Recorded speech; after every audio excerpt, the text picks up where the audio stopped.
Hello, welcome है एक नए लेक्चर इस इलेक्ट्रोमैग्नेटिक इंडक्शन वाले चैप्टर में। लास्ट वाले लेक्चर में हम लोग स्टार्ट किए थे सेल्फ इंडक्शन था कि अगर कोई कॉइल कोई लूप चाहे जिस भी शेप का हो, अगर उस लूप में करंट चेंज कर रहे थे तो वो लूप अपने में ही करंट चेंज का अपोज कर रहा था। That property is self induction, और अपने में ईएमएफ इंड्यूस करके अपोज कर रहा था।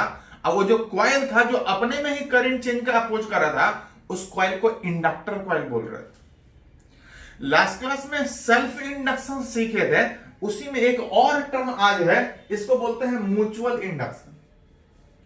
नाम से ही थोड़ा डिफरेंस आप कैटेगराइज कर सकते हैं। सेल्फ मतलब कि कोई अपने में ही चेंज का अपोज कर रहा है, और म्यूचुअल का मतलब अपने में नहीं। अगर किसी एक लूप, मान लेते हैं अगल बगल ऐसा ऐसा एक नहीं दो लूप है, अलग अलग शेप का भी हो सकता है। अगर किसी एक लूप में अगर करंट चेंज कीजिएगा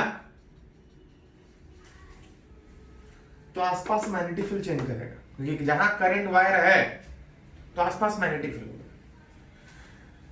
इस करंट के कारण आसपास जो मैग्नेटिक फील्ड है उसके कारण कुछ लाइन पास कर रहा होगा, उसके कारण कुछ लाइन अगल बगल जो दूसरा लूप रखा होगा उससे लाइन पास कर रहा होगा, उससे फ्लक्स पास कर रहा होगा। अगर किसी एक लूप में करंट पास कर रहा है तो आसपास कुछ मैग्नेटिक फील्ड है।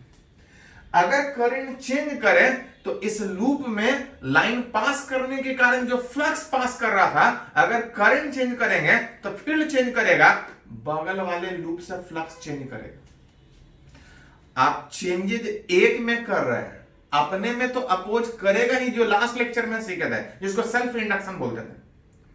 अपने में ये तो लूप अपोज कर ही रहा था, अगर बगल में कोई दूसरा लूप रखा है तो करंट आप इस लूप में चेंज कीजिएगा, इस करंट के चेंज के कारण बगल वाले लूप से जो उस फील्ड के कारण फ्लक्स पास कर रहा था वो फ्लक्स चेंज करेगा। और जहां फ्लक्स चेंज करता है तो फ्रॉम फैराडे लॉ वहां पे एक ईएमएफ इंड्यूस होता है। मतलब अगर आप करंट पहले लूप में चेंज कर रहे हैं तो दूसरे लूप में फ्लक्स के चेंज करने के कारण उसमें एक ईएमएफ इंड्यूस होगा, एक करंट इंड्यूस होगा। अपने में तो चेंजेस का अपोज हो ही रहा था, जब बगल में भी अगर रखिएगा कोई दूसरा लूप, आप चेंजेस किसी एक में कीजिएगा उस चेंजेस के कारण इफेक्ट दूसरे में होगा। If we change the current in a loop, अगर किसी एक लूप में करंट चेंज करें, जिसमें हम लोग जनरली करंट चेंज करते हैं उसको बोलते हैं प्राइमरी लूप, पहला लूप प्राइमरी लूप। अगर उसमें करंट चेंज करेंगे तो due to change in magnetic flux through neighbouring loop, अगल बगल अगर कोई दूसरा लूप रखा है, करंट आप इसमें चेंज कर रहे हैं लेकिन इसके कारण आसपास जो फील्ड चेंज कर रहा है, अगल बगल में दूसरा लूप रखा है तो उससे फ्लक्स जो पास कर रहा है वो फ्लक्स चेंज करेगा due to change in magnetic flux through neighbouring loop. आसपास जो बगल में लूप रखा है जिसमें करंट चेंज कर रहे हैं, इसको हम लोग बोलते हैं प्राइमरी लूप। अब बगल में जिसमें इफेक्ट कंसीडर कर रहे हैं इसको हम लोग बोलते हैं सेकेंडरी लूप। आप करंट पहले में चेंज कर रहे हैं, इसका इफेक्ट आपको बगल वाले दूसरे लूप में दिखाई देगा, जिसको हम लोग बोलते हैं सेकेंडरी लूप। अगर हम प्राइमरी में करंट चेंज करें तो फ्लक्स चेंज उस बगल वाले लूप में, सेकेंडरी लूप में जो फ्लक्स चेंज हो रहा है उसके कारण ड्यू टू इंड्यूस ईएमएफ, जहां फ्लक्स चेंज करेगा तो एक ईएमएफ इंड्यूस होगा, और जहां एक ईएमएफ इंड्यूस हुआ, अगर ये क्लोज लूप है, due to induce EMF there is induce current in secondary loop. आप करंट पहले में चेंज कर रहे हैं, पहला वाला तो अपोज कर ही रहा है, लेकिन अगर दूसरे में अगर अगल बगल दूसरा लूप रखा है तो उस चेंजेस के कारण दूसरे पे भी इफेक्ट आएगा, उसमें भी ईएमएफ इंड्यूस होगा, उसमें भी करंट इंड्यूस होगा, कुछ इस तरह से कि उस चेंजेस का अपोज करेगा। फ्रॉम फैराडे लॉ पढ़े हैं कि कहीं भी फ्लक्स में चेंजेस का जो अपोजिशन होता है वो ठीक अपोजिट में, अगर आप घटाने का कोशिश कीजिएगा तो बगल वाला लूप बढ़ाने का कोशिश करेगा। अगर आप पहले में करंट बढ़ा रहे हैं तो दूसरा वाला लूप उसको करंट ऐसा इंड्यूस करेगा कि घटाने का कोशिश करेगा। करंट आप एक में चेंज कर रहे हैं, उसका इफेक्ट दूसरे में हो रहा है, दूसरे में भी इस करंट चेंज के कारण एक करंट एक ईएमएफ इंड्यूस होगा, इस तरह से इंड्यूस होगा कि इस चेंजेस को अपोज करेगा। एंड दैट प्रॉपर्टी, एक लूप अपने में ही चेंज का अपोज कर रहा था, इट इज सेल्फ इंडक्शन। अब चेंज आप यहां पे एक में कर रहे हैं, अब दूसरे में ईएमएफ इंड्यूस हो रहा है, दूसरे में करंट इंड्यूस हो रहा है, इस तरह से कि उस चेंजेस का अपोज करेगा। एंड दैट प्रॉपर्टी कि आप चेंजेस एक में कर रहे हैं लेकिन उसका इफेक्ट दूसरे में दिखाई दे रहा है, दूसरे में कुछ इफेक्ट जनरेट हो रहा है, दैट प्रॉपर्टी इज कॉल्ड। एक कॉइल अपने में चेंज का अपोज करता था, उसको सेल्फ इंडक्शन बोलते थे। अब दूसरा लूप उस पहले में चेंजेस का अपोज करेगा, जो भी चेंजेस होगा उस चेंज को अपोज करेगा, and that property is called. And two coil, दो कॉइल मिला के अपोजिशन होगा कि आप चेंज एक में कीजिएगा, अपोज दूसरा करेगा। And two coil having this property, जिसके कारण कि एक में चेंजेस कर रहा है, दूसरा अपोज कर रहा है, and that two coil having this property, उस दो कॉइल को हम लोग बोलते हैं mutual inductance. That nature is mutual induction. And दोनों कॉइल जो मिलके एक साथ बात कीजिएगा, that is called mutual inductance. जहां पे रिलेट करना होता है कि अपोज कितना होगा, ईएमएफ कितना इंड्यूस होगा, उसके बारे में। करंट एक में चेंज कर रहा है, जिसको हम लोग बोल रहे थे प्राइमरी करंट। प्राइमरी लूप, उसमें कुछ करंट चेंज कर रहा है, करंट उस पहले में चेंज करेंगे तो आसपास मैग्नेटिक फील्ड, एयर करंट पहले में चेंज करेंगे जिसको प्राइमरी बोल रहा है, आसपास मैग्नेटिक फील्ड उस प्राइमरी के कारण करंट चेंज करेंगे तो प्राइमरी में उस पहले वाले लूप के कारण आसपास मैग्नेटिक फील्ड चेंज करेगा। एंड इसके फील्ड में, इस प्राइमरी वाले के फील्ड में एक दूसरा करंट लूप रखा है। उस प्राइमरी वाले के कारण दूसरे वाले से फ्लक्स पास करेगा, जितना ज्यादा फील्ड होगा इसके कारण उतना ज्यादा फ्लक्स पास करेगा। अगर दोनों को कंबाइन करके अगर एक साथ रिलेट कीजिएगा तो बोल सकते हैं कि फ्लक्स जो सेकेंडरी से है वो सीधा सीधा इस बात पे डिपेंड कर रहा है कि करंट इसमें कितना पास कर रहा है। जितना ज्यादा करंट पास करेंगे, आसपास फील्ड ज्यादा होगा, दूसरे वाले लूप से फ्लक्स ज्यादा होगा। और अगर ये प्रोपोर्शनलिटी वाला फैक्टर अगर हटाएं तो एक कांस्टेंट, इस कांस्टेंट को हम लोग m से रिप्रेजेंट करते हैं, जहां पे इस m को बोलते हैं coefficient of mutual inductance, coefficient of mutual inductance, and its value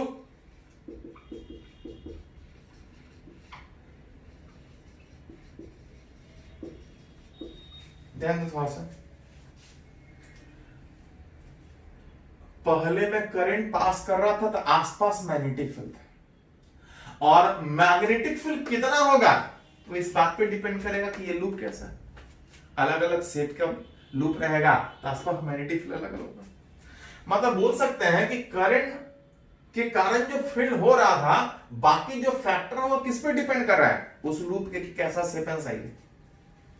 साथ साथ उस पहले वाले फील्ड के कारण जो दूसरे से फ्लक्स पास कर रहा है, फ्लक्स था फील्ड इनटू एरिया, एरिया किसका, जिससे फ्लक्स पास करने का बात है, वही सारा फैक्टर जो है हटा के m लिख रहा है। मतलब बोल सकते हैं कि उस m का जो वैल्यू होगा depends upon shape and size of two loop. Shape and size, shape size, एक और फैक्टर आप बोल सकते हैं and orientation of two loop.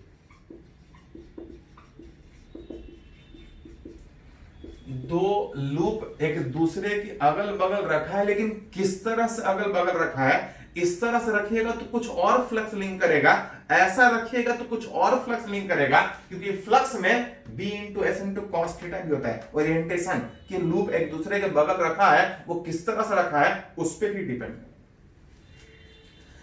Current आप प्राइमरी पहले में चेंज कर रहे हैं, पहले में चेंज कीजिएगा तो फ्लक्स दूसरे में चेंज करेगा, आप उस चेंजेस का दूसरा वाला अपोज करेगा। कैसे अपोज करेगा?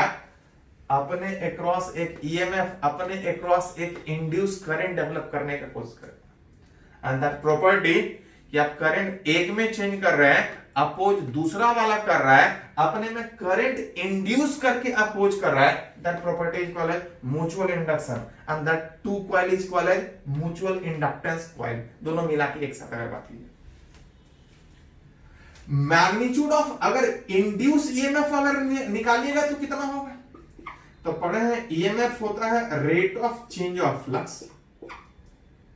ईएमएफ किस में इंड्यूस हो रहा है? तो इंड्यूस ईएमएफ सेकेंडरी में हो रहा है। आप करंट प्राइमरी में चेंज कर रहे हैं, लेकिन इसके इफेक्ट के कारण जो आ रहा है वो सेकेंडरी में आ रहा है, अपोज करेगा, ईएमएफ इंड्यूस करके अपोज करेगा। कितना ईएमएफ इंड्यूस करेगा? तो किसी भी लूप से फ्लक्स में जो चेंजेस होगा वही ईएमएफ। फ्लक्स किस में चेंजेस होने का बाद? तो जिसमें ईएमएफ इंड्यूस होगा। ईएमएफ तभी इंड्यूस होगा जब फ्लक्स चेंज करेगा, सेकेंडरी में। सेकेंडरी में फ्लक्स कितना था? तो फ्लक्स का वैल्यू था m इंटू IP, जिसमें हमको पता है कि ये शेप एंड साइज और ओरिएंटेशन पे डिपेंड कर रहा था, टाइम से कोई फैक्टर नहीं होगा। तो इसको बाहर निकाल के लिख सकते हैं कि अगर आप करंट प्राइमरी में चेंज कीजिएगा, अगर आप करंट प्राइमरी में चेंज कीजिएगा तो उसको अपोज करने के लिए अगल बगल जो दूसरा सेकेंडरी कॉइल है उसमें एक ईएमएफ इंड्यूस होगा। ईएमएफ इंड्यूस होगा, एक करंट इंड्यूस होगा, इस तरह से होगा कि उस चेंजेस का अपोज करेगा। आप चेंजेस एक में कर रहे हैं, अपोजिशन दूसरा में हो रहा है। कैसे अपोजिशन हो रहा है? एक ईएमएफ इंड्यूस करके। कितना ईएमएफ इंड्यूस कर रहा है, विच इस तरह से आप रिलेट कर सकते। मतलब एक नया टर्म आ रहा है म्यूचुअल इंडक्टेंस, जो दो कॉइल का मिला के है, जो बता रहा है कि दोनों कॉइल एक दूसरे में चेंजेस का अपोज करेगा। एक नया फिजिकल क्वांटिटी, आप चाहें तो इसका डायमेंशन रिलेट कर सकते हैं। इसका डायमेंशन, इस m का अगर डायमेंशन अगर रिलेट करें तो डायमेंशन यहां से भी निकाल सकते हैं कि उस करंट पहले में पास करने के कारण दूसरे से कितना फ्लक्स लिंक किया। आप चाहे तो म्यूचुअल इंडक्टेंस यहां से निकाल सकते हैं कि आप करंट प्राइमरी में चेंज कर रहे थे, तो उस प्राइमरी में करंट चेंज करने के कारण दूसरे वाले लूप में ईएमएफ कितना इंड्यूस हुआ। आप चाहे तो डायमेंशन यहां से निकाल सकते हैं, डायमेंशन यहां से निकाल सकते हैं। लास्ट लेक्चर में सेम डायमेंशन आया था सेल्फ इंडक्टेंस का, बिल्कुल फॉर्मूला भी सेम था, सेल्फ इंडक्टेंस का। लास्ट क्लास में ये डायमेंशन निकाला हुआ है, इसको आप निकाल के देख सकते हैं। ये आता था ml²t-2a-2। इसका यूनिट अलग अलग तरीके से लास्ट क्लास में लिखने के लिए सिखाए थे। जो सेल्फ इंडक्टेंस का डायमेंशन था वही यहां है, जो सेल्फ इंडक्टेंस का यूनिट था वही म्यूचुअल इंडक्टेंस का भी यूनिट हो। ये ऑलरेडी लास्ट वाले लेक्चर में रिलेट किया हुआ है, आप एक बार देख सकते हैं। चलिए इसको थोड़ा सा नोट कीजिए, तो कुछ और पॉइंट इसमें हम लोग बात करते हैं। पहले नोट कीजिए, जगह नहीं है।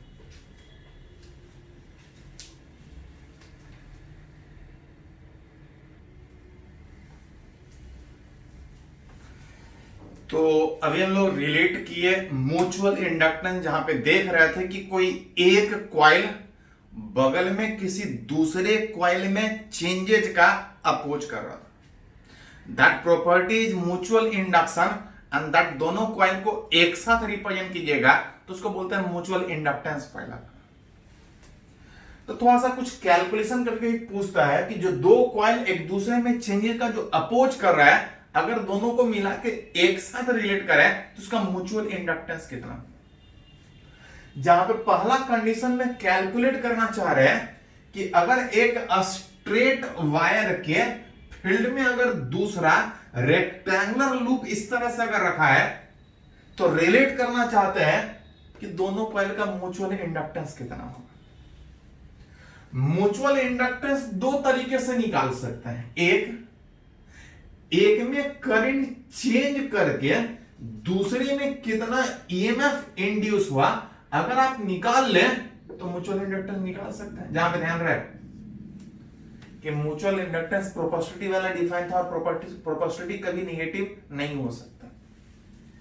किसी एक वायर में करंट चेंज करके दूसरे वायर में दूसरे लूप में कितना ईएमएफ इंड्यूस हुआ, करंट चेंज करके ईएमएफ अगर निकाल लीजिएगा तो म्यूचुअल इंडक्टेंस निकल जाएगा। दूसरा तरीका यह था कि किसी एक में करंट पास करवा के दूसरे से फ्लक्स कितना पास कर रहा है, किसी एक में एक था करंट चेंज करके, एक है कि अगर करंट पास करके दूसरे में फ्लक्स कितना पास किया, अगर वो फ्लक्स निकाल ले तो flux per unit current that will give the mutual inductance.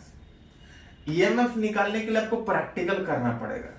Theoretically current pass करवा के फ्लक्स आसानी से रिलेट कर सकते हैं, म्यूचुअल इंडक्टेंस आसानी से निकाल सकते हैं। इस करंट के फील्ड में ये लूप रखा है, करंट के अलग अलग जगह पे अलग अलग फील्ड होगा। इस तरह से हम लोग पहले ही सीख चुके हैं कि इसका फ्लक्स कितना होता है। आप चाहे तो डिराइव कर सकते हैं। जैसे जैसे यहां से दूर जाइएगा, जैसे जैसे यहां से दूर जाइएगा फील्ड अलग अलग होता है स्ट्रेट करंट वायर में। तो यहां से x डिस्टेंस पे bx थिकनेस का पहले इससे फ्लक्स निकालेंगे और टोटल निकालना हो तो एक करके इंटीग्रेट करेंगे। विच इज फ्लक्स पहले छोटे से सेगमेंट से अब टोटल निकालना है तो एक करके इंटीग्रेट। जहां पे सबसे इंपॉर्टेंट एंगल भी था, गलती से एंगल 90 डिग्री हो जाएगा तो फ्लक्स जीरो होगा, और जहां फ्लक्स जीरो हो गया तो म्यूचुअल इंडक्टेंस नहीं होगा। एरिया वेक्टर बाहर, फील्ड अंदर, ये cos 180 डिग्री, cos 180 -1 होता है, लेकिन पता है कि म्यूचुअल इंडक्टेंस पॉजिटिव होगा, तब इसको हटा सकते हैं, उससे कोई ज्यादा फर्क नहीं पड़ेगा, बस 90 नहीं होना चाहिए। अलग अलग जगह अलग अलग फील्ड, इस वायर से x डिस्टेंस पे हम लोग पढ़े हैं कि म्यू नॉट बाई 4 पाई 2 आई बटा x, स्ट्रेट वायर के कारण एट एनी पोजीशन फील्ड। छोटा सा अगर एरिया, अगर इसका बात कीजिएगा तो विथ b थिकनेस से dx, एरिया b dx, इसमें एक ही वेरिएबल है x। एक करके स्टार्ट कीजिएगा, लूप d डिस्टेंस से स्टार्ट ही हो रहा है, और एक करके लास्ट तक जोड़िएगा तो l प्लस डी तक जुटेगा। म्यू नॉट बाई 4 पाई बाहर होगा, 2 बाहर होगा, IP बाहर होके कैंसिल होगा, B बाहर होगा, अब बच गया dx बाई x का इंटीग्रेशन। और dx बाई x का इंटीग्रेशन कितना होता है, ln x। Mu naught by 4 pi 2b ln x में सबसे पहले अपर लिमिट में ln l plus D, lower limit जो माइनस होगा उसको आप चाहे तो नीचे इस तरह से लिख सकते हैं। किसी एक में करंट चेंज करके दूसरे में ईएमएफ कितना इंड्यूस हो, वहां से म्यूचुअल इंडक्टेंस निकाल सकते हैं। नहीं तो करंट पास करवा के, चेंज नहीं, करंट पास करवा के दूसरे वाले से फ्लक्स कितना पास कर रहा है अगर निकाले तो म्यूचुअल इंडक्टेंस निकल जाए। फ्लक्स अलग अलग कंडीशन में इस चैप्टर में शुरुआत में सीख चुके हैं, और अगर फ्लक्स निकालने आता है तो म्यूचुअल इंडक्टेंस निकालने में कोई दिक्कत नहीं। चलिए कुछ और केस में लोग रिलेट करते हैं। इस बार रिलेट करना चाह रहे हैं कि दो सर्कुलर लूप एक ही प्लेन में, एक का रेडियस स्मॉल आर, दूसरे का कैपिटल आर। अब तक पूछा जा रहा है कि दोनों कॉइल का म्यूचुअल इंडक्टेंस कितना होगा। एक में करंट चेंज करके दूसरे में ईएमएफ कितना इंड्यूस हो वहां से निकाल सकते हैं। नहीं तो किसी एक में करंट पास करवा के दूसरे से फ्लक्स कितना पास कर रहा है, flux per unit current is mutual inductance. Current जब पास कीजिएगा तो इसके सेंटर पे हम लोग फील्ड पढ़े, सेंटर पे फील्ड पढ़े हैं। हर जगह फील्ड सेम नहीं होता है, अलग अलग होता है, लेकिन जनरली ऐसे केस में आपको रहेगा कि आर बहुत बड़ा है, ये लूप बहुत बड़ा है, ये छोटा लूप है। छोटा लूप होने का मतलब आसपास सारा पॉइंट सेंटर के नजदीक सोच सकते हैं, अतः आप बोल सकते हैं कि इसके कारण जो सेंटर पे फील्ड होगा आसपास सेम होगा, क्योंकि जो सर्कुलर लूप के सेंटर पे फील्ड पड़ता है, हर जगह फील्ड नहीं पड़ते। अगर सेंटर पे ही मान के चले तो फ्लक्स हो जाएगा B into S into cos theta में। ध्यान रखो थोड़ा सा, ये एंगल बहुत इंपॉर्टेंट है। यहां पे अगर करंट ऐसा सोच रहे हैं तो फील्ड इनसाइड होगा उस प्राइमरी के कारण, लेकिन अगर लूप का एरिया बात कीजिएगा तो बाहर होगा। बस 90 नहीं होना चाहिए, हाँ 90 होगा। अगर ये दोनों लूप एक ही प्लेन के बजाय अगर परपेंडिकुलर प्लेन में हुआ तो कहीं ऐसा पूछता भी, अगर दो लूप अगर एक दूसरे के परपेंडिकुलर प्लेन में हुआ तो फील्ड अंदर या बाहर होगा, लेकिन एरिया ऐसा रहेगा तो एरिया वेक्टर इधर होगा, दोनों के बीच 90, फ्लक्स पास ही नहीं करेगा, म्यूचुअल इंडक्टेंस 0। मतलब आप बोल सकते हैं कि for two circular loop in अगर एक दूसरे से परपेंडिकुलर प्लेन में हो, अगर इस तरह से अगर दो लूप रखा है तो जो म्यूचुअल इंडक्टेंस होगा which is flux per unit primary current, flux वहां पे आ जाएगा bs cos थीटा में। एक दूसरे से परपेंडिकुलर प्लेन में होने के कारण दोनों के बीच एंगल 90 डिग्री, न फ्लक्स पास करेगा, न चेंजेज होगा, न अपोज करेगा, उसमें दो कॉइल का म्यूचुअल इंडक्टेंस 0 हो। हाँ, अगर दो लूप सेम प्लेन में इस तरह से है तो एंगल 180 में cos 180 -1, लेकिन म्यूचुअल इंडक्टेंस प्रोपोर्शनलिटी था, कभी नेगेटिव नहीं हो सकता है। करंट उल्टा पास करवा लीजिए। फील्ड था सर्कुलर लूप के सेंटर पे म्यू नॉट आई बटा 2r, याद कीजिए थोड़ा सा, हम लोग पढ़े हैं पहले से। हाँ, ज्यादा ये बोल सकता है कि इसमें अगर n1 नंबर ऑफ टर्न है, इसमें अगर n2 नंबर ऑफ टर्न है। अगर इसमें n1 नंबर ऑफ टर्न है तो वहां पे फील्ड ज्यादा होगा, जितना ज्यादा टर्न, हर टर्न का फील्ड बढ़ जाएगा। एरिया में बात कीजिएगा, इसका एरिया छोटा सा पाई आर स्क्वायर, अगर एक लूप होता, अगर दूसरा में n2 टर्न है और divide by per unit current, जहां से करंट वाला फैक्टर हट जाएगा, जो म्यूचुअल इंडक्टेंस आ रहा था म्यू नॉट बाई 2, ये पाई था और रिलेट कर रहा था तो आर स्क्वायर बाई आर। आप पूछा जाता कभी कभी कि दो कॉइल का जो म्यूचुअल इंडक्टेंस है आर स्क्वायर बाई किस पे डिपेंड कर रहा है, आर पे।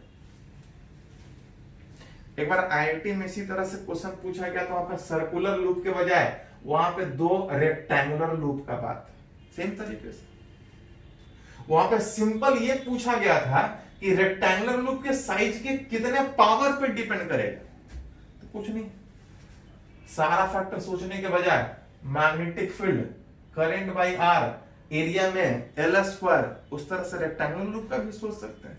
बाकी को छोड़ दीजिए, खाली साइड में सोचिए कि साइड के कितने पावर। एक बार आईआईटी में पहले पूछा था।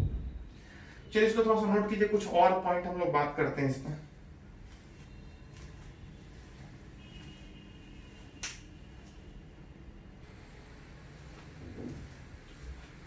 तो हम लोग रिलेट करना सीख रहे हैं कि अगर दो लूप अगल बगल रखा है, एक दूसरे के क्लोज रखा है, एक में चेंजेस करेंगे तो दूसरे में इफेक्ट होगा, वो इफेक्ट अपोज करेगा उस चेंजेस का।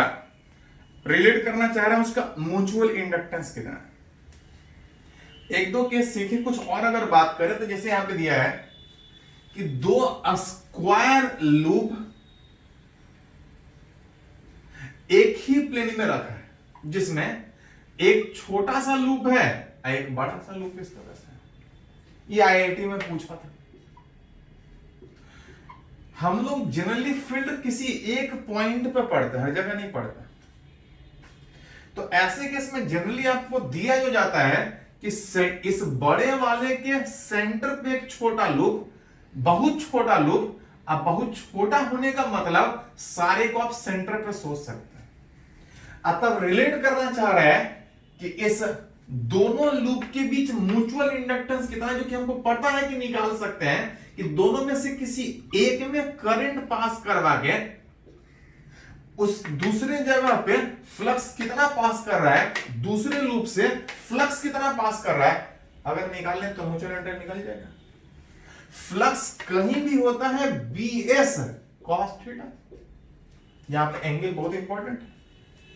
लूप में करंट अगर ऐसा, लूप में करंट ऐसा तो मैग्नेटिक फील्ड इनसाइड, एरिया बाहर होगा, दोनों के बीच 180। हाँ, अगर दोनों लूप परपेंडिकुलर प्लेन में होता तो 90, और जहां 90 होता तो ये 0 होता, तो आगे कैलकुलेशन करना ही नहीं पड़ता। किसी एक में करंट पास करवा के दूसरे से फ्लक्स कितना पास कर रहा है अगर निकाले तो मेरा म्यूचुअल इंडक्टेंस निकल जाए। जहां पे हमको सबसे पहले इस सर्कुलर लूप के कारण सेंटर पर फील्ड निकालना पड़ेगा। अगर इसको अगर एक साथ सोचें तो ऐसा शेप के कारण फील्ड पढ़े नहीं है। हाँ, इसको अगर ऐसा ऐसा 4 स्ट्रेट वायर सोचें तो स्ट्रेट वायर के इस पॉइंट पे फील्ड पड़े हैं, और 4 वायर है, चारों में अगर करंट एक ही ऑर्डर में है तो सिंपली निकाल सकते हैं। किसी एक का फील्ड निकाल के 4 से मल्टीप्लाई कर लीजिए, एरिया हो जाएगा छोटा वाला लूप का, एंगल से कोई ज्यादा फर्क नहीं पड़ेगा, विच करंट, जहां पे 4L² को बाहर कर दें तो बच गया किसी एक के कारण फील्ड, इस एक स्ट्रेट वायर के कारण फील्ड। स्ट्रेट वायर के कारण फील्ड कितना होता है, तो स्ट्रेट वायर में था μ0/4πI/d, डी यंग है, डी था उस स्ट्रेट वायर से जिस जगह पे फील्ड निकाल रहे हैं परपेंडिकुलर डिस्टेंस। परपेंडिकुलर डिस्टेंस कितना आएगा, तो अगर इसका साइड L है तो परपेंडिकुलर डिस्टेंस L/2। साथ साथ था कि इसके अगर इस पॉइंट पे निकाल रहे हैं तो परपेंडिकुलर डिस्टेंस एक रेफरेंस की तरह से काम करता था। वायर ऊपर कितने एंगल तक है, नीचे कितने एंगल तक है, अगर ये स्क्वायर था तो ऊपर भी 45 होगा, नीचे भी 45 होगा। उस एक स्ट्रेट वायर के कारण अगर फील्ड पता है तो चारों वायर के कारण फील्ड पता है, एरिया पता है, फ्लक्स निकाल सकते हैं। Flux per unit current is mutual inductance, कौन निकाल लीजिएगा। करंट ये प्राइमरी वाला था, ये फैक्टर हट जाएगा। ये फैक्टर हटने के बाद जो बाकी बच रहा है एक करके थोड़ा अरेंज कर लीजिए। 4L², यहां पे था μ0/4π, इसको ऊपर लेके जाइएगा तो 2/L, sin 45 sin 45 2 sin 45 2/1 कुछ करता है तो हटा लीजिए। ये 4 हट रहा है, 4 हट रहा है, 2 हटने के बाद ये 2√2 बचेगा। बाकी को अरेंज कीजिएगा तो आ जाएगा μ0/π, और जो बच रहा था विच इज L²/कैपिटल है। जो क्वेश्चन आईआईटी में पूछा गया था सिंपली ये था कि जो म्यूचुअल इंडक्टेंस है उसके साइड के कितने पावर पे डिपेंड करेगा, तो उस तरह से निकाल सकते हैं। एक और क्वेश्चन ये भी आईआईटी में पूछा है कि एक सर्कुलर लूप के एक्सिस पे, सर्कुलर लूप के एक्सिस पे अगर एक स्क्वायर लूप रखा है, सीधा नहीं थोड़ा तिरछा करके, कितना तिरछा थोड़ा क्लियर कर दिए। इस सर्कुलर लूप के एक्सिस पे एक स्क्वायर लूप हुआ तिरछा, एरिया वेक्टर 45 डिग्री से तिरछा किया हुआ है, तो आपसे पूछा जा रहा है कि इस दोनों लूप का म्यूचुअल इंडक्टेंस कितना होगा। कुछ नहीं, दोनों में से किसी एक में जिसमें सहूलियत हो, आप इसमें भी पास कर सकते हैं अगर इसका फील्ड पता है तो। हाँ, सर्कुलर लूप का फील्ड हमको पता है। किसी एक में करंट पास करवा के दूसरे से फ्लक्स कितना पास कर रहा है अगर निकाल ले तो मेरा म्यूचुअल इंडक्टेंस निकल जाएगा। फ्लक्स था B × S × cos थीटा में, सर्कुलर लूप के फील्ड एक्सिस पे, एक्सिस के अलोंग होता है। उस जगह पे जो लूप रखा है उसका एरिया वेक्टर 45 डिग्री दिया हुआ, करंट उस प्राइमरी वाला में। इस प्राइमरी वाले करंट के कारण जो फील्ड इसके एक्सिस वाले पॉइंट पे होगा, याद कीजिए एक्सिस वाले पॉइंट पे फील्ड कितना होता है, म्यू नॉट बाई 4 पाई 2 पाई, अगर नंबर ऑफ टर्न होता तो n होता, 2 पाई n i होता है, n i r square divide by R square plus x, मतलब distance R square plus x square का पावर 3/2। किसी लूप के एक्सिस पर फील्ड कुछ इतना था। आप ऐसा कर सकते हैं, थोड़ा सा ज्यादा ये जगह लेगा, पहले फील्ड ही निकाल लीजिए। किसी सर्कुलर लूप के एक्सिस पे जो फील्ड था कितना था, mu naught by 4 pi 2 pi N I R square by R square plus x square का पावर 3/2। सर्कुलर लूप के एक्सिस पे जहां पे एक्स का वैल्यू कितना √3 है, बैठा के फील्ड निकाल सकते हैं।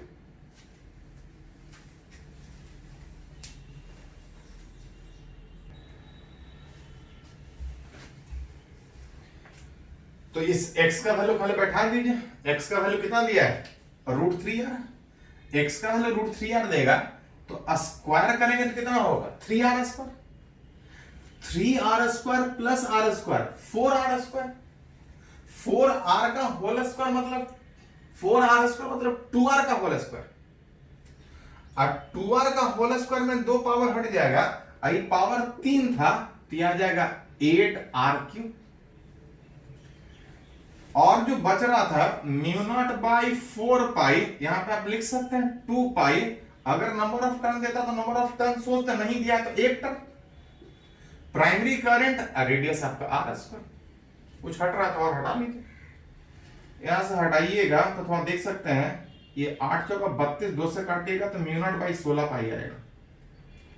बाकी अच्छा पाई भी हटा दीजिए, पाई कट कैंसिल हो रहा है।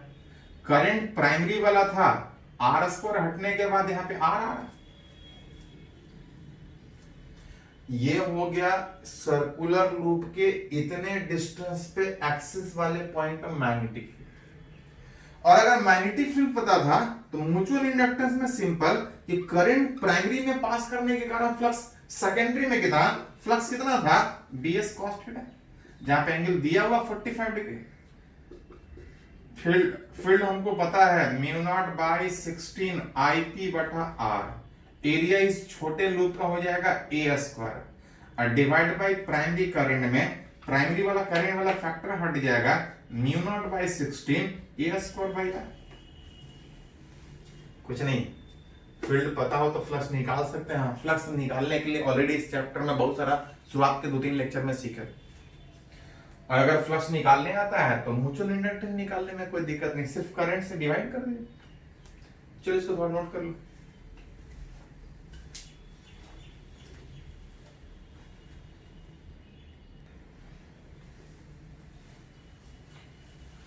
तो एक नया टर्म सीखे अभी इस लेक्चर में, म्यूचुअल इंडक्टेंस, जो बता रहा था कि अगर आप करंट एक लूप में चेंज कीजिएगा, अगर उसके बगल में कोई दूसरा लूप अगर रखा है उस चेंजेस का अपोज करेगा by inducing an EMF, inducing an current, and that property is called as mutual induction. And दोनों कॉइल को मिला के क्या बोलते थे, म्यूचुअल इंडक्टेंस कॉइल। साथ साथ लास्ट वाले लेक्चर में हम लोग एक चीज और सीखे थे, सेल्फ इंडक्शन, अपने में ही अपोज कर रहा था। थोड़ा सा ये भी सीखे कि अगर सर्किट में, सर्किट मतलब कुछ कनेक्शन एक लूप के फॉर्म में यहां पे करंट पास करने का बात हो, अभी तक सर्किट में एक बैटरी, एक रेसिस्टेंस, एक कैपेसिटर आता था, लेकिन लास्ट वाले लेक्चर में एक और नया चीज सीखे थे कि सर्किट में इंडक्टर भी आएगा। इंडक्टर क्या था, कोई लूप जिसमें बैटरी जोड़ेंगे तो करंट पास करेगा, पास करने का पोजीशन इज रेसिस्टेंस, लेकिन साथ साथ जब करंट चेंज कर रहे थे तो रेसिस्टेंस तो था ही था, और भी अपोज कर रहा था, अपना कॉइल उस चेंज को अपोज कर रहा था। अंदर प्रॉपर्टी कॉल्ड सेल्फ इंडक्टेंस। तो सर्किट में एक और एलिमेंट इंडक्टेंस जोड़ने के कारण आपको उसके बारे में थोड़ा और भी डिटेल में पढ़ना है। और जिस तरह से एक से ज्यादा रेसिस्टेंस रहता था रेसिस्टेंस की कॉम्बिनेशन सीरीज और पैरेलल कॉम्बिनेशन जैसे रेसिस्टेंस में सीखे थे, कैपेसिटर में सीखे थे, थोड़ा सा यहां भी सीखना है, calculation of equivalent self inductance. एक कॉइल अगर था तो उसका कुछ सेल्फ इंडक्टेंस था, अगर बगल में दूसरा कॉइल रखा है तो उसका भी सेल्फ इंडक्टेंस होगा। अगर दोनों कॉइल को एक ही सर्किट में जोड़ के रखेंगे तो पहला का भी सेल्फ इंडक्टेंस होगा, दूसरे का भी सेल्फ इंडक्टेंस होगा। लेकिन अब चाहते हैं कि वैसा जितना भी कॉइल एक के बाद एक लगातार कनेक्टेड हो, सीरीज में कनेक्टेड हो, तो रिलेट करना चाह रहा है कि सारे को हटा के अगर एक सिंगल कॉइल के टर्म में सोचना हो तो कैसे सोचेंगे। Calculation of equivalent self inductance, जहां पे दो तरह का कॉम्बिनेशन सोच सकते हैं, जैसे रेसिस्टेंस और कैपेसिटर में सोचे थे, यहां पे सीरीज पर कि वैसा एक नहीं, एक से ज्यादा सेल्फ इंडक्टेंस। सेल्फ इंडक्टेंस मतलब एक कॉइल जिसमें करंट चेंज का अपोज करने का टेंडेंसी। अगर किसी सर्किट में कनेक्टेड है, करंट जब पास कीजिएगा तो ये अपोज नहीं करता है, जब करंट चेंज कीजिएगा तब अपोज करता है। जब करंट इसमें चेंज कीजिएगा तो ये अपोज करेगा। कैसे अपोज करेगा? अपने अक्रॉस ईएमएफ इंड्यूस करके। अगर लगातार दूसरा भी कनेक्टेड है तो ये भी कुछ अपोज करेगा, ईएमएफ इंड्यूस करके। चाहते हैं कि दोनों कॉइल को अलग अलग सोचने के बजाय दोनों को एक साथ इक्विवेलेंट के टर्म में सोचें। करंट चेंज कीजिएगा तो इसमें भी चेंज होगा, इसमें भी चेंज होगा। लगातार कनेक्टेड होने के कारण जो करंट यहां होगा हर जगह सेम करंट जाएगा, लगातार सीरीज में कनेक्शन। सोचना चाहते हैं दोनों को अलग अलग के बजाय एक साथ। एक साथ का मतलब कि पहला भी ईएमएफ इंड्यूस करके अपोज कर रहा है, दूसरा भी ईएमएफ इंड्यूस करके अपोज कर रहा है। दोनों मिला के अगर बात करें तो कुछ इक्विवेलेंट ईएमएफ होगा। कितना होगा? तो कुछ पहले के क्रॉस वोल्टेज, कुछ दूसरे के क्रॉस वोल्टेज। याद कीजिए, सेल्फ इंडक्टेंस के क्रॉस वोल्टेज कितना होता है? L into D I by D T. ज्यादा है तो एक माइनस साइन जोड़ सकते हैं, जब वो बताता है कि अपोज में की हेल्प में। पहले का अगर बात कीजिएगा तो L1 into D I by D T, दूसरे का बात कीजिएगा तो L2 into D I by D T. दोनों में करंट सेम चेंज करेगा क्योंकि लगातार कनेक्टेड। दोनों को अलग अलग सोचने के बजाय अगर कंबाइन करके एक साथ सोचे, दोनों को अगर कंबाइन करके अगर एक साथ सोचे तो आप लिख सकते हैं L equivalent into D I by D T, क्योंकि दोनों मिला के सोचिएगा तो करंट वही जाएगा जो हर एक के क्रॉस जा रहा था। हाँ, जाना है तो माइनस है, सबके साथ हट जाएगा। D I by D T same था, L इक्विवेलेंट बराबर के था। बिल्कुल रेसिस्टेंस की तरह से, जब रेसिस्टेंस सीरीज में होता था तो इक्विवेलेंट होता था R1 प्लस R2। यहां पे अगर सेल्फ इंडक्टेंस सीरीज में है, दोनों को हटा के अगर एक सिंपल सिंगल इंडक्टेंस के टर्म में सोचिएगा तो एक L इक्विवेलेंट बराबर L1 प्लस L2। साथ साथ इसमें थोड़ा सा ध्यान दीजिएगा कि if mutual inductance is also considered,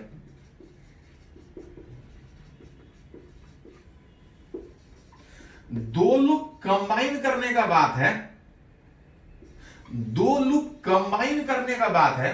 दो लूप हो सकता है अगल बगल, और जब दो लूप अगल बगल होगा तो अपने में करंट चेंज का ये भी अपोज करेगा, ये भी अपोज करेगा, साथ साथ अपना अपना तो अपोज कर ही रहा था, एक दूसरे में भी चेंजेस का अपोज करेगा, अगल बगल रखा है। अगर म्यूचुअल इंडक्टेंस को भी कंसिडर कीजिएगा तो L1 प्लस L2 अब प्लस माइनस, कभी कभी दो कॉइल हेल्प में होता है, कभी कभी ऐसा भी आएगा कि अगर कॉइल को उल्टा जोड़ के रखिएगा तो अपोज भी करेगा। तो डिपेंड कि अगर दोनों कॉइल अगर हेल्प में है तो जुड़ जाएगा म्यूचुअल इंडक्टेंस, अगर अपोज करेगा तो म्यूचुअल इंडक्टेंस घट जाएगा।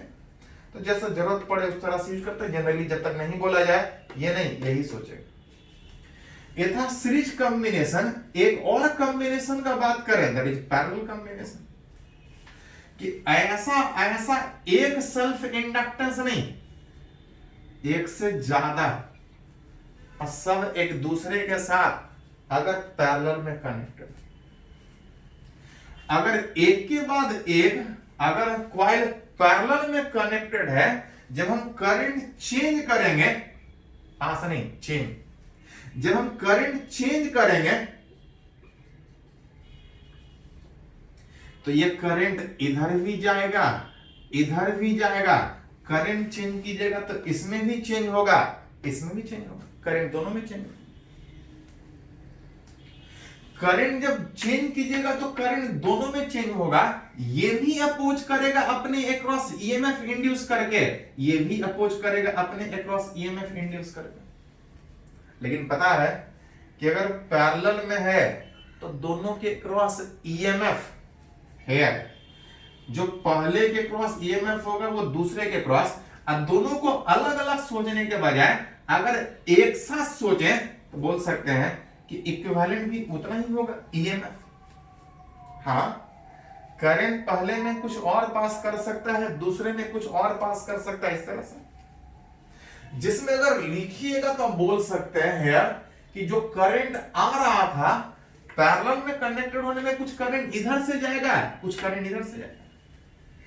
I बराबर I1 प्लस I2 में अगर इसको डिफरेंशिएट कीजिएगा तो करंट चेंजेस कुछ इस तरह से पहले में होगा, दूसरे में भी होगा, अब दोनों को मिला के सोचिएगा तो इस तरह से आप लिख सकते हो।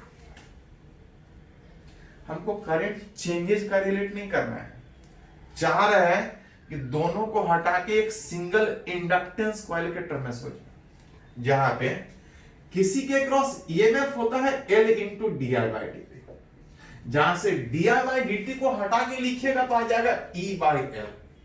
अगर पहले वाले कॉइल के क्रॉस लिखिएगा तो E1 बाई L1, दूसरे वाले के लिखिएगा तो E2 बाई L2, लेकिन सबके अक्रॉस ईएमएफ सेम है, इंडिविजुअल के क्रॉस सेम है, मिला के इक्विवेलेंट भी सोच रहा था तो वही आ रहा था L इक्विवेलेंट, जहां से E वाला फैक्टर हट जाएगा प्लस E बाय L2 यहां से हट जाएगा, रिलेट कर सकते हैं 1 by L equivalent by 1 by L1 plus 1 by L2।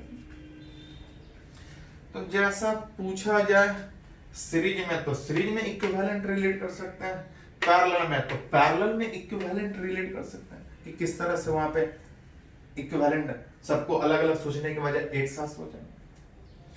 हाँ, इसमें एक थोड़ा सा पॉइंट और है, अभी थोड़ा बात कर रहे थे कि पहले का भी सेल्फ इंडक्टर था, दूसरे का भी था, अगल बगल है तो कुछ म्यूचुअल इंडक्टेंस भी था। म्यूचुअल इंडक्टेंस थोड़ा देर पहले निकालना सीखे थे। कैसे निकालते थे? एक में करंट पास करवा के दूसरे में फ्लक्स निकालते थे कि कितना लेंगे, उस तरह से तो म्यूचुअल इंडक्टेंस निकाल ही सकते हैं। एक और तरीका कभी कभी रहता है कि if L1 and L2 are self inductance of two coil, अगर दो कॉइल अगर दोनों का अपना अपना सेल्फ इंडक्टेंस पता हो, self inductance of two coil, and if they placed closely, अगर दोनों अगर एक दूसरे के अगर क्लोजली अगर प्लेस्ड है, एक क्लोजली एक दूसरे के नजदीक अगर प्लेस्ड है, देन इट्स म्यूचुअल इंडक्टेंस, उसका कुछ म्यूचुअल इंडक्टेंस भी होगा। म्यूचुअल इंडक्टेंस निकालना पहले भी सीखे थे, आप चाहें तो उस तरह से तो निकाल ही सकते हैं, एक और तरीका है निकालने। अगर दो कॉइल का सेल्फ इंडक्टेंस पता हो, म्यूचुअल इंडक्टेंस निकालना हो, तो जो तरीका म्यूचुअल इंडक्टेंस निकालने का था तो था ही था, आप चाहें तो इस तरह से भी निकाल सकते हैं कि अगर दो कॉइल का सेल्फ इंडक्टेंस पता है तो म्यूचुअल इंडक्टेंस इस तरह से निकाल सकते हैं, जहां पे के एक फैक्टर, इस फैक्टर को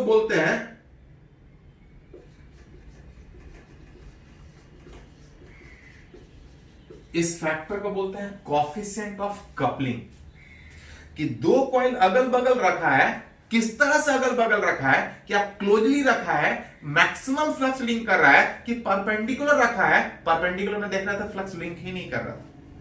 दो कॉइल अगल बगल रखा है, किस तरह से रखा है, उसके कोएफिशिएंट ऑफ कपलिंग पे डिपेंड करेगा कि म्यूचुअल इंडक्टेंस कितना होगा। जहां पे इस कोएफिशिएंट ऑफ कपलिंग का वैल्यू 0 से 1 के बीच होता है। 0 से 1 के बीच का मतलब मैक्सिमम अगर फ्लक्स पास करेगा, मैक्सिमम अगर लाइंस पास कर रहा होगा, एक दूसरे पे इफेक्ट डालेगा, तो कोएफिशिएंट ऑफ कपलिंग 1 होगा, उसमें म्यूचुअल इंडक्टेंस मैक्सिमम होगा। अब मिनिमम में ये भी था कि परपेंडिकुलर रख रहा था तो फ्लक्स लिंक ही नहीं कर रहा था, कोएफिशिएंट ऑफ कपलिंग 0 हो जाएगा। आज जितने अलग अलग एंगल पे रखिएगा, अलग अलग ओरिएंटेशन पे रखिएगा, म्यूचुअल इंडक्टेंस उतना अलग अलग है। हाँ, उसमें दो टर्म है, कभी कभी बोला जाता है for tight coupling.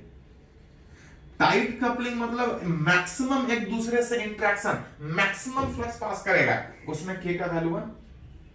For loose coupling, loose coupling मतलब बहुत कम एक दूसरे पे इफेक्ट डाल रहा है, हो सकता है नहीं भी इफेक्ट डाल, बगल बगल हो लेकिन परपेंडिकुलर प्लेन में रखा हो, फ्लक्स लिंक ही नहीं कर रहेगा, इफेक्ट ही नहीं होगा, तो जरूरत पड़े तो अगर दो कॉइल का सेल्फ इंडक्टेंस पता है तो म्यूचुअल इंडक्टेंस इस तरह से रिलेट कर सकते हैं। चलिए इसको थोड़ा नोट कर लीजिए।